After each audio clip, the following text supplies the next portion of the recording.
Hey everyone, Coach Investor back to another video for today. So let's discuss AMD's earnings report. Is this the bottom or is it losing market share to Intel or both? Well, to be honest, the guidance that they gave us in Q1 was already pretty low, so the bar was set low. Yes, they did beat it, but not by a lot. Guidance for Q3 is also not that great. They do see more expansion in the second half of the year, probably towards Q4. But is it worth the price? Is it worth paying over 30 times PE right now?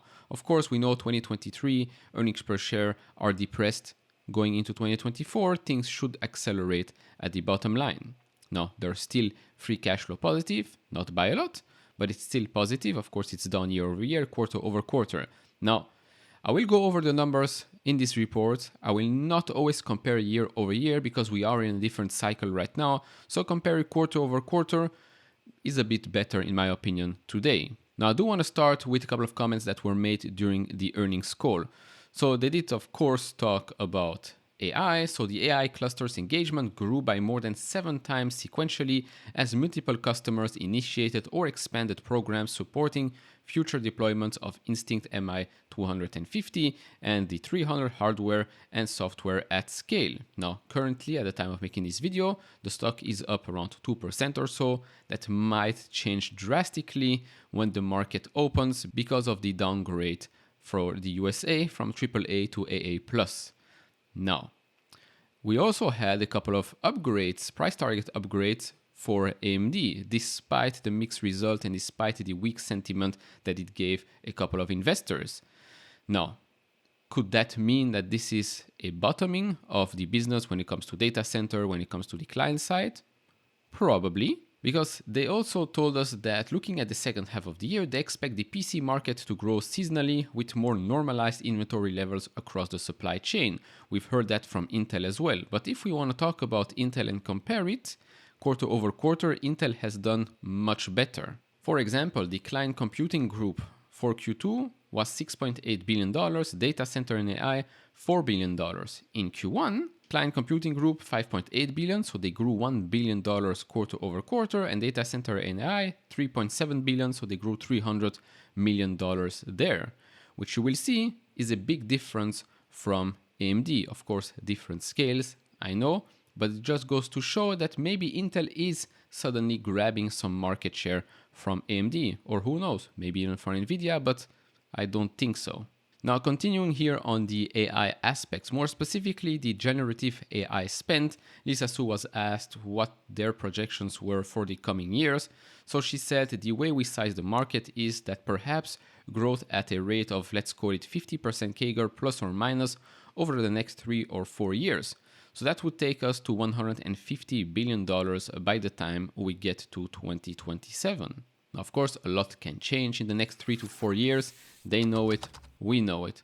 But it just goes to show that we're still in the early days when it comes to AI, and companies like AMD will take full advantage of that. And so I'd like to start with the summary of the P&L. So revenue reached $5.35 billion.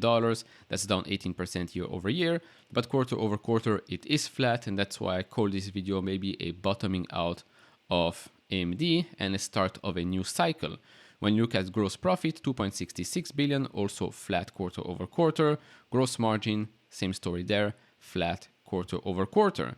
Now, operating expenses did increase 1% quarter over quarter, 3% year over year, but operating income is down 3% since Q1 and 46% year over year. When you look at the margin there, down 10 percentage points year over year and down 1 percentage point quarter over quarter. Net income took a hit and so did earnings per share. Not surprising seeing all these numbers. And so if we go and take a look at the segment results, data center net revenue there increased 2% quarter over quarter, still down 11% year over year, and operating income down significantly year over year, but also down 1% quarter over quarter. When you look at the client segment, this is where operating income is still at a loss. Well, right now it's at a loss. It's up 60% quarter over quarter though. So net revenues there, just under $1 billion. That's up 35% quarter over quarter. So of course, you can see here the resemblance with Intel from Q1 to Q2. Client revenue increased quite nicely. When you look at the gaming, that's still down quarter over quarter and year over year. Operating income is up 20% year over year actually, but down 28% quarter over quarter. Might be losing market share to Nvidia. We also talked about, I think a month or so ago, that Intel is grabbing some market share in the gaming market as well.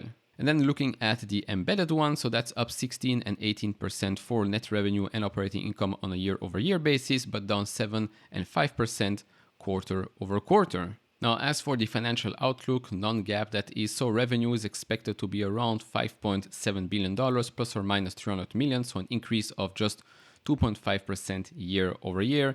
Yes, a small increase quarter over quarter, but hey, this is weak guidance. Again, might be putting the bar low, and so it will be able to beat and surprise the market. Gross margin around 51%, operating expenses $1.65 billion. If you look at the full year 2023, they expect data center and embedded segment to grow year over year, which could mean that gaming continues to be a drag throughout the second half of the year or just stay flat. As for gross margin, expansion in the second half of the year, and operating expenses also an increase in the second half of the year. And so when you look at the full picture, right, the stock this year is already up 81% or so.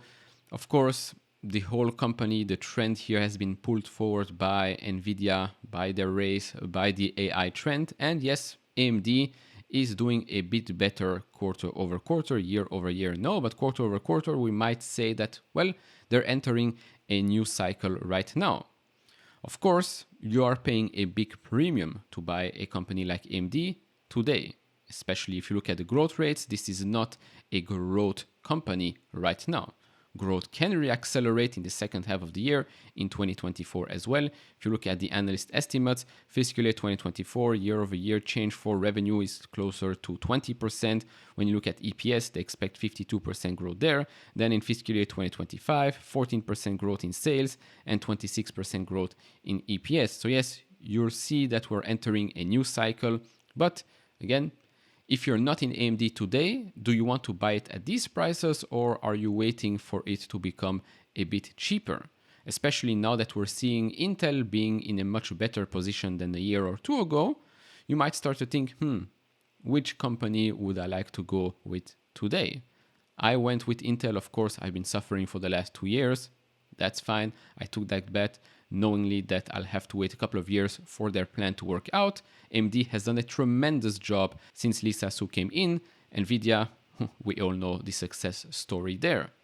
But the question remains, are you willing to buy these prices today with these types of results, with this guidance, or are you willing to wait? Of course, I'd love to hear your thoughts down in the comments below. If you enjoyed this type of videos, leave it a thumbs up, subscribe if you have not, and I'll see you all in the next one. Bye-bye.